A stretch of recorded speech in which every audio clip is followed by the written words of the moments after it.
Innal hamdalillah nahmaduhu ta'ala wa nasta'inuhu wa nastaghfiruh wa na'udzu billahi min shururi anfusina wa min sayyiati a'malina may yahdihillahu fala mudilla lahu wa may yudlil fala hadiya lahu wa asyhadu an la ilaha illallah wahdahu la syarika lahu wa asyhadu anna Muhammadan 'abduhu wa rasuluh. يا أيها الذين آمنوا اتقوا الله حق تقاته ولا تموتن إلا وأنتم مسلمون يا أيها الذين آمنوا اتقوا الله وقولوا قولا سديدا يصلح لكم أعمالكم ويغفر لكم ذنوبكم ومن يطع الله ورسوله فقد فاز فوزا عظيما أما بعد فإن أصدق الحديث كتاب الله وخير الهدى هدى نبينا محمد عليه الصلاة والسلام وشر الأمور محدثاتها فإن كل محدثة بدعة وكل بدعة ضلالة وكل ضلالة في النار. أيها المسلمون عباد الله, termasuk di antara cabang keimanan yang sangat agung, sangat mulia di hadapan Allah Azza wa Jal adalah ketika seorang muslim merasakan dan mendapati pada dirinya halawatul iman, manis dan lezatnya iman. Dan perkara ini sangat banyak kita jumpai di kalangan orang-orang soleh terdahulu, namun sangat langka di zaman kita sekarang. Yani ketika seorang bukan hanya melaksanakan sebuah kewajiban ataupun meninggalkan sebuah larangan ataupun sekedar gugur kewajiban, menjalankan apa yang Allah perintahkan, meninggalkan perkara-perkara yang Allah larang, kemudian selesai urusan. Namun orang yang menjumpai dan mendapati pada dirinya halawatul iman, manis dan lezatnya iman, lebih dari itu, dia justru merasakan taladzuz, kenikmatan, kenyamanan, ketenangan, ketentraman dalam diri dan jiwanya ketika dia menjalankan perintah-perintah Allah, ketika dia meninggalkan larangan-larangan Allah Subhanahu wa ta'ala. Tidak semua orang yang beriman mendapati ladzatul iman, halawatul iman. Tidak semua kaum muslimin merasakan perkara ini. Namun tatkala Allah Azza wa Jal memberikan kepada seorang hamba halawatul iman, maka dia pun merasakan kenikmatan, ketentraman, kesejukan ketika ia sholat, ketika dia berpuasa, ketika ia menunaikan zakat, ketika ia menunaikan ibadah haji ataupun umrah, ataupun ketika dia tilawatul Quran, baca Al-Quran, berzikir, demikian pula amalan-amalan saleh yang lainnya. Dan ini termasuk kesempurnaan iman seorang muslim, demikian pula muslimah. Dan ternyata ini pula rahasianya. Beragam fenomena dan saksi sejarah yang sangat mengagumkan kita jumpai, kita baca dalam literatur sejarah, bagaimana ibadah Rasulullah alaihi salatu wassalam tidak merasakan itu sebuah beban, apalagi tekanan, sangat jauh. Namun ternyata Rasulullah ketika tiba waktu salat mengatakan kepada Bilal muadzin, "Ya Bilal, arihna bis shalah." Wahai Bilal, istirahatkan kami, buat tentram jiwa kami dengan ibadah salat. Demikian pula Rasulullah luar biasa salat malamnya, qiyamul lailnya, bukan hanya bulan Ramadan, tapi selain hari-hari itu pula. Hatta tatafattar qadamah, sampai bengkak kaki beliau. bukan karena sikap ekstrim atau berlebihan, namun beliau merasakan kenikmatan, beliau merasakan kenyamanan dan ketenteraman dalam jiwa beliau dengan ibadah tersebut. Demikian pula beliau luar biasa dari sisi jihad fisabilillah, semangatnya meskipun dalam perang Uhud misalkan, beliau sempat terluka parah, berdarah-darah wajah beliau yang mulia, sampai gigi seri beliau pun patah, luka yang sangat serius. Namun bukan berarti setelah itu pantang surut ke belakang, tidak mau berangkat jihad kembali. Tetap beliau memberikan teladan dan qudwah yang terbaik bagi umat, berangkat untuk jihad yang berikutnya meskipun sempat terluka parah. Dan ternyata demikian pula ini kita jumpai, kita dapatkan pada generasi soleh umat ini. Para sahabat luar biasa perjuangan mereka di awal-awal Islam, Masya Allah, dengan kondisi yang sangat sederhana. Ketika Allah perintahkan kepada mereka untuk hijrah, berangkat dari Mekah menuju Habasyah, Ethiopia di Afrika, berangkat dengan kondisi dan sarana yang apa adanya. Kenapa? Perintah Allah dan Rasulnya. Kenapa pula? Karena mereka merasakan kenyamanan, kelezatan dan manisnya iman, sehingga jauhnya perjalanan ketika melaksanakan sebuah ibadah terasa dekat. Beratnya sebuah perjuangan ketika ibadah terasa ringan. Dan beragamnya amalan-amalan ibadah di dalam Islam terasa sedikit dan kurang. Ini hanya dirasakan oleh orang-orang yang beriman, yang mendapatkan pada dirinya halawatul iman.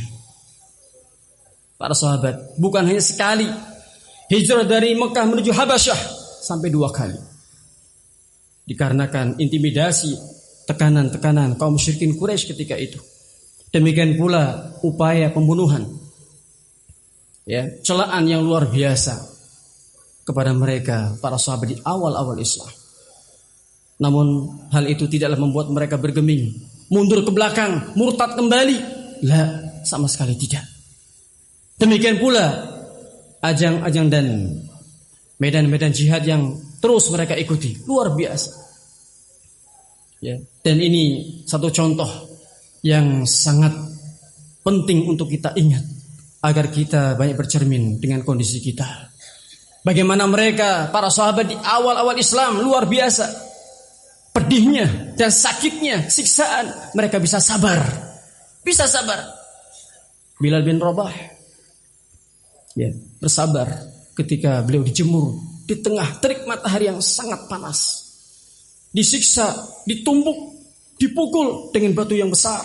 Satu kalimat yang beliau ucapkan, Ahad, Ahad, Allah itu esa, Allah itu tunggal, tidak ada sembahan yang lain kecuali Allah. Demi mempertahankan akidah, demi bertahan di atas iman. Kenapa mereka bisa sabar? Karena halawatul iman, mereka merasakan lezatnya iman.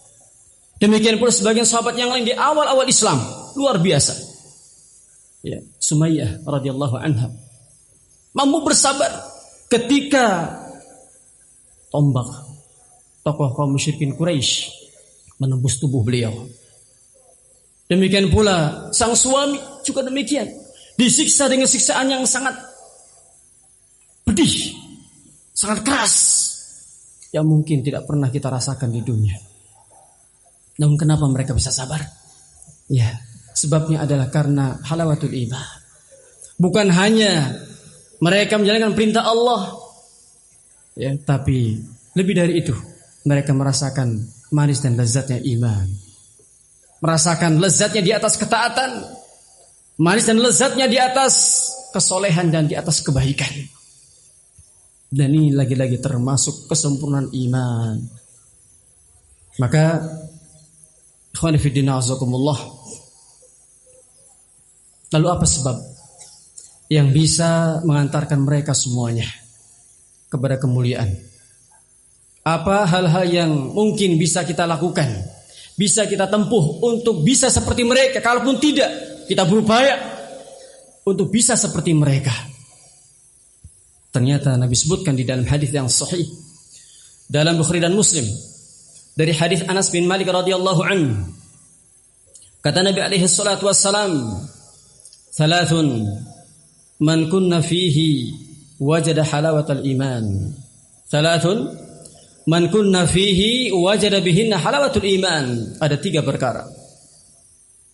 Ada 3 perkara yang barang siapa seseorang mendapati 3 perkara tersebut pada dirinya, maka ia pasti akan merasakan, akan mendapati halawatul iman, lezatnya iman, manisnya iman.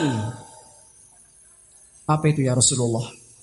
Kata Nabi alaihi salatu wassalam, man kana Allah wa rasuluhu ahabba ilaihi mimma siwahuma. Yang pertama, barang siapa yang menjadikan Allah dan Rasulnya lebih ia cintai daripada selain keduanya. Ya, jadikan ini motivasi ibadah kita. Jadikan ini motor penggerak ibadah kita. Menjadikan Allah dan Rasulnya sebagai zat yang kita cintai daripada yang lainnya. Maka tatkala Allah memberikan halawatul iman, manisnya iman kepada seorang hamba, maka Allah akan tumbuhkan, Allah munculkan pada dirinya rasa cinta kepada Allah dan Rasulnya, sehingga Allah dan Rasulnya lah yang senantiasa dia kedepankan, yang senantiasa dia dahulukan. Sebagaimana dalam perkara dunia kita rasakan, dalam perkara harta kita cinta dengan harta, otomatis kita akan berupaya untuk meraih dan mendapatkannya. Bukan begitu? Demikian pula ketika kita cinta ya, dengan kedudukan, dengan jabatan, otomatis tanpa terasa usaha dan upaya kita tempuh untuk mendapatkannya. Kita cinta dengan anak, kita cinta dengan keluarga, kita pun berupaya untuk meraih dan mendapatkannya pula. Demikian pula dalam perkara akhirah. Kalau kita cinta kepada Allah dan betul-betul kecintaan yang jujur dan tulus, tentu kita akan berupaya dan berusaha untuk melakukan apa saja yang Allah cintai dan Allah ridhai. Makanya orang yang beriman, yang telah merasakan manis dan lezatnya iman, dia akan berusaha dan berupaya untuk menjalankan perintah-perintah Allah dan untuk meninggalkan larangan-larangan Allah subhanahu wa ta'ala. Kenapa? Karena ia cinta kepada Allah. Dia merasakan lezat, dia merasakan nikmat, sehingga ibadah yang ia lakukan, salat yang ia kerjakan, puasa yang ia tunaikan, dan zakat yang ia bayarkan, bukan lagi beban, bukan lagi beban, apalagi tekanan. Dengan sukarela, dengan rasa lapang, dan bahkan bangga, Allah berikan taufik kepadanya untuk bisa beribadah kepadanya. Dia pun merasakan kenyamanan, dia merasakan ketentraman, dan ini yang kita inginkan. Jadi kita tingkatkan kualitas ibadah kita dari sisi ini. Jangan jadikan sholat kita sebagai beban, jangan jadikan puasa kita sebagai beban, jangan jadikan zakat kita sebagai beban, jangan jadikan ya tilawatul Quran kita jadi beban. Demikian pula ibadah-ibadah yang lainnya. Coba kita latih sedari sekarang agar kita bisa meraih sebuah keutamaan yang sangat besar, yaitu halawatul iman, sehingga inilah yang bisa menyempurnakan iman kita kepada Allah subhanahu wa ta'ala. Di dalam Al-Quranul Karim Allah ingatkan kita semuanya perihal hal ini.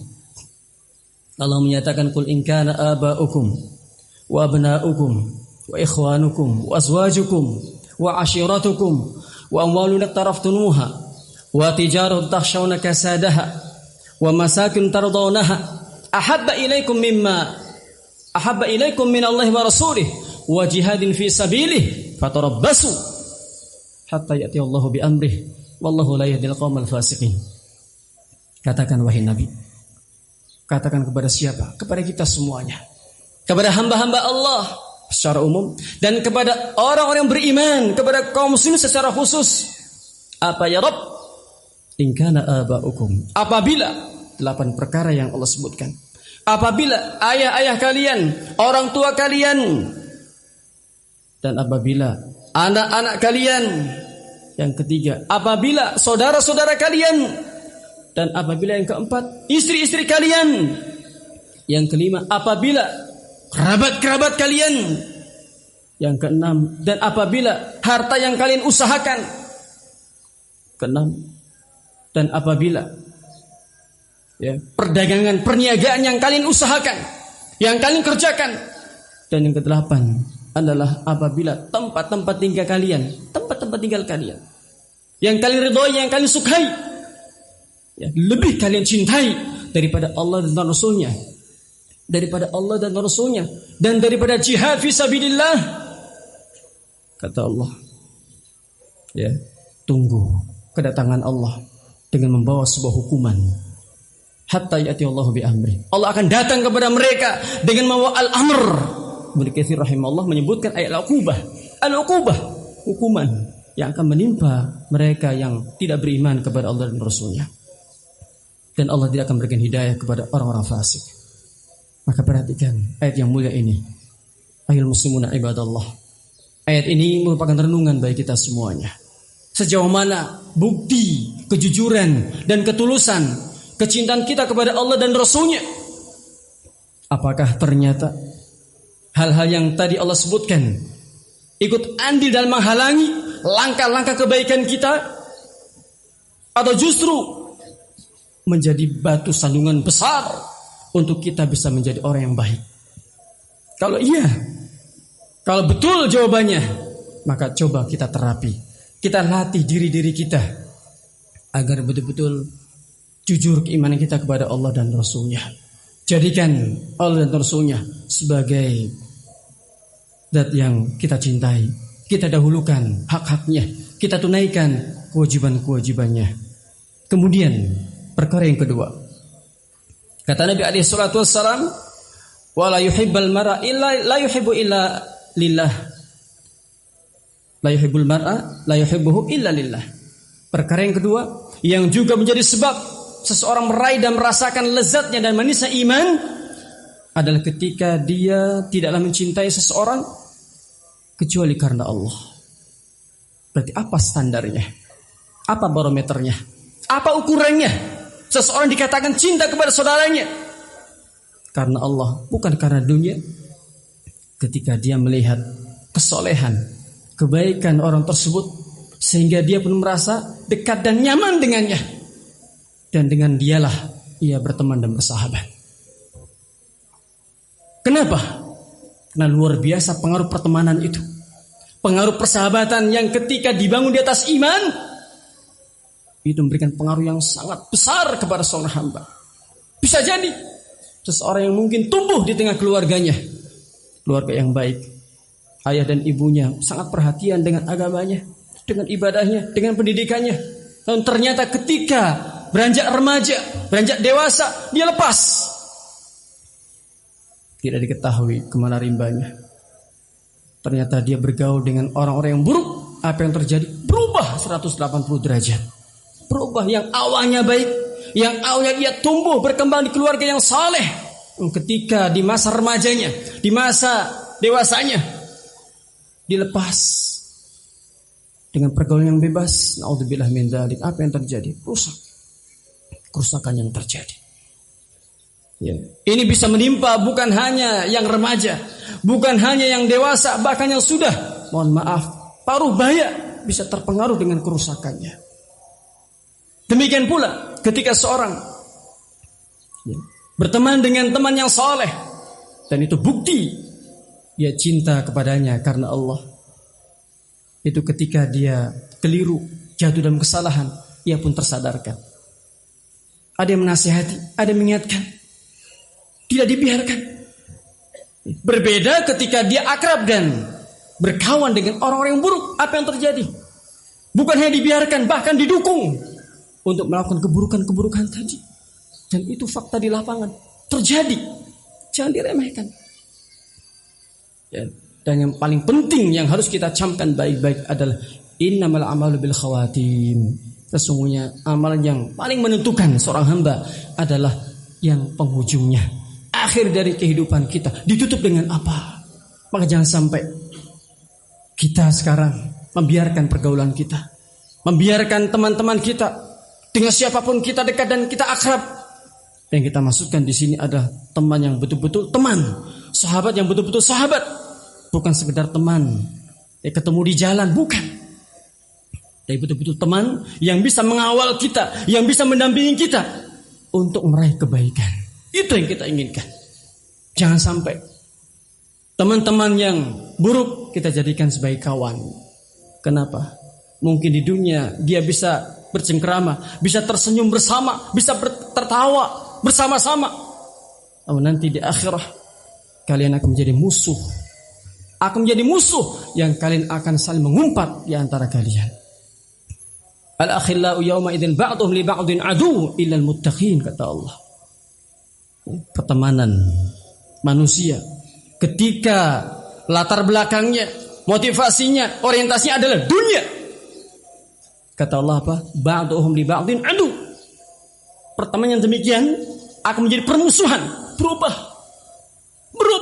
Ya mungkin di dunia kita gadang-gadang, kita tunggu-tunggu akan bisa membantu kita di akhirat. Ternyata ketika persahabatan kita, pertemanan kita di atas keburukan, apa yang terjadi? Permusuhan yang muncul otomatis. Dan apa yang Allah kisahkan ini nyata terjadi. Bukan hanya di akhirat, itu jelas. Di dunia sudah terasa.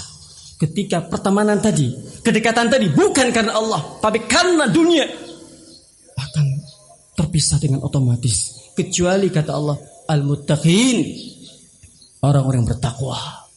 Adapun ahlu takwa, ahlu iman, karena persahabatan mereka, kedekatan mereka dibangun di atas ketaatan karena Allah, maka Allah yang merekatkan mereka. Allah yang mendekatkan mereka di dunia, demikian pula di akhirah. Ingat, hidup hanya sekali. Jangan spekulasi. Ya, maka cari teman-teman yang baik. Cari teman-teman yang saleh. Cari teman-teman yang bisa mendukung kita untuk taat kepada Allah. Jangan dengan teman yang biasa. Ya, lebih dari Allah dan Rasul membimbing kita untuk mencari pasangan yang baik, pasangan yang salihah, saleh dan salihah. Kenapa? Besar pengaruhnya. Kemudian yang ketiga, kata Nabi alaihi salatu wassalam, wa an yakrahal mar'u ayyauda fil kufr ba'da an aqadahu Allahu minhu kama yakrahu ayyukdhafa fin nar. Yang ketiga, tips dan cara sebab untuk meraih manisnya iman, kata Nabi adalah ia tidak suka, ia tidak senang, ia benci untuk kembali kepada kekufuran setelah Allah menyelamatkan dia dari kekufuran tersebut. Sebagaimana ia benci dan tidak suka ketika dicampakkan, ketika dilemparkan ke dalam api neraka. Ya, nikmat yang paling besar yang Allah karuniakan, yang Allah berikan kepada seorang hamba adalah hidayah. Ketika Allah berikan taufik kepada seorang hamba untuk bisa baik, untuk bisa soleh, itu nikmat yang begitu besar, mengalahkan seluruh kenikmatan dunia, mengalahkan seluruh harta benda di dunia ini. Hidayah tidak bisa dibeli. Hidayah tidak bisa ditukar dengan harta benda. Namun hidayah rahmat dari Allah, karunia dari Allah, nikmat dari Allah.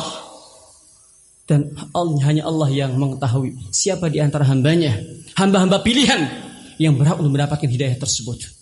Nah, ketika Allah bukakan hati seorang hamba untuk mendapatkan hidayah tersebut, maka ia pegang hidayah itu. Ia pegang dan gigit erat-erat. Gigit kuat-kuat hidayah tersebut, jangan sampai lepas. Kenapa? Karena taruhannya, ya, taruhannya adalah kebahagiaan kita dan kesengsaraan kita di dunia ataupun di akhirat. Kalau di dunia mungkin seseorang yang kufur kepada Allah bisa selamat dari azab Allah, namun di akhirat nggak bisa selamat. Namun ternyata terkadang belumlah di akhirat, di dunia sudah tersiksa. Kenapa? Karena dia hidup di atas kekufuran, di atas kemaksiatan, di atas kemungkaran kepada Allah Subhanahu wa ta'ala. Paling munasabah nasihatun li ummahat wal muslimah. Disebutkan di dalam hadis yang sahih. Kata Nabi alaihi salatu wassalam, taraktu ba'di fitnatan adaru ala rijal minan nisa ma taraktu ba'di fitnatan adarra 'ala rijal minan nisa. Kata Nabi alaihi salatu wassalam, tidaklah aku meninggalkan sebuah fitnah, sebuah ujian sepeninggalku, kata Nabi, yang lebih buruk, yang lebih berbahaya, yang lebih mengancam keistiqomahan seorang laki-laki, kaum lelaki, daripada fitnah para wanita. Ya, perhatikan di sini, ayul muslimah, hafizakumullah, bahwa ternyata kalian, wahai muslimah, kaum wanita, memiliki andil dan bagian yang besar dalam terjadinya kerusakan dan fitnah di muka bumi. Bukan berarti di antara para wanita enggak ada yang baik. Di antara mereka ada yang baik dan banyak yang salehah. Namun hadis ini memberikan perhatian kepada kita semuanya, agar kita sebagai muslimah secara khusus, ya, sebagai wanita secara umum, hendaknya perhatian, jangan sampai kita menjadi sebab keburukan terjadi, menjadi sebab menyebarnya kerusakan di atas muka bumi. Karena ternyata fitnah yang paling besar, fitnah yang paling mengancam kebaikan seseorang, terutama kaum lelaki, adalah para wanita. Adalah para wanita.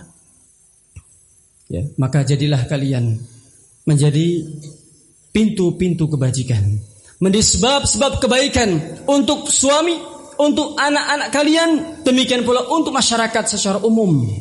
Jadilah sebab-sebab kebaikan, jangan menjadi sebab-sebab keburukan. Oleh karena itu, Nabi menjanjikan, ya, kepada kaum muslimah secara khusus, ya, untuk menjadi ahlul jannah, untuk menjadi wanita-wanita surga. Tidak banyak amalannya, namun yang penting adalah komitmennya, kesungguhan dan keseriusannya, ketulusan dan kejujurannya, serta keikhlasannya. Apa kata Nabi di dalam hadis yang sahih?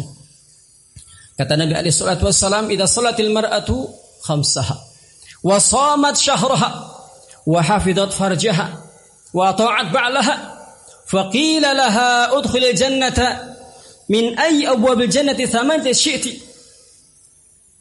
Kata Nabi alaihi salatu wassalam, apabila seorang wanita mereka senantiasa menjaga sholatnya yang 5 waktu yang fardu, satu. Yang kedua, dia berpuasa di bulan Ramadan. Dan yang ketiga, dia menjaga kehormatannya. Dan yang keempat, dia senantiasa mentaati suaminya dalam perkara yang baik. Gak banyak, hanya 4 yang Nabi sebutkan. Ya, namun ternyata balasannya, kata Nabi, faqila laha, disampaikan kepadanya, silahkan engkau masuk ke dalam surga dari pintu surga yang mana saja, yang berjumlah 8 yang kalian inginkan, silahkan. Artinya peluang, kesempatan, ya, untuk baik bagi para wanita sangat besar, sangat besar. Namun ternyata di sisi yang lain Nabi ingatkan tentang kerusakan para wanita ketika mereka tidak membangun diri mereka di atas ilmu dan agama, tidak membangun diri mereka di atas akhlakul karimah. Apa yang terjadi? Mereka menjadi sebab-sebab kerusakan di atas muka bumi. Allahumma shalli ala Muhammad wa ala ali Muhammad kama shallaita ala Ibrahim wa ala ali Ibrahim innaka Hamidum Majid. Allahumma barik ala Muhammad wa ala ali Muhammad kama barakta ala Ibrahim wa ala ali Ibrahim innaka Hamidum Majid. Allahumma ighfir lil muslimina wal muslimat wal mu'minina wal mu'minat ala minhum wal amwat innahu samiyun qaribun mujibud da'wat fa yaqdiyal hajat. Allahumma taqabbal minna amalana ya rabbal alamin. Wa tub alaina innaka tawwabur rahim. Allahumma aslih ulata umurina. Allahumma ja'alna minat tawwabin waj'alna minal mutatahhirin. Rabbana atina fid dunya hasanah wa fil akhirati hasanah wa qina adzabannar. Wa sallallahu ala Muhammadin wa ala alihi wa ashabihi wasallam. Wassalamualaikum warahmatullahi wabarakatuh.